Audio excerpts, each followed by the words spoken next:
Right breaking చూస్తున్నాం. మనకోపల్లి జిల్లా పాయకరావుపేట నియోజకవర్గం రాజయ్యపేట గ్రామంలో ఉద్రిక్తత నెలకొంది. గడిచిన 4 రోజులుగా బల్క్ డ్రగ్ కంపెనీలకు వ్యతిరేకంగా మత్స్యకారులు నిరసన దీక్ష చేపట్టారు. మత్స్యకారులు టెంట్ వేసేందుకు ప్రయత్నించగా అనుమతి లేదంటూ పోలీసులు అడ్డుకున్నారు. దీంతో పోలీసులకు మత్స్యకారులకు మధ్య వాగ్వాదం చోటు చేసుకుంది.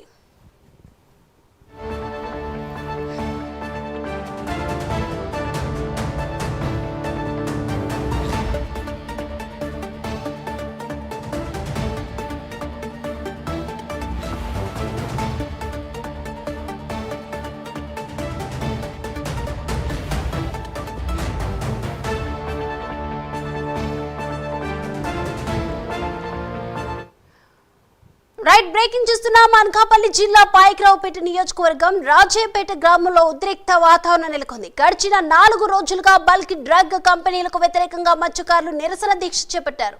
మత్స్యకారులు టెంట్ వేసేందుకు ప్రయత్నించగా అనుమతి లేదంటూ పోలీసులు అడ్డుకున్నారు. దీంతో పోలీసులకు మత్స్యకారులకు మధ్య వాగ్వాదం చోటు చేసుకుంది.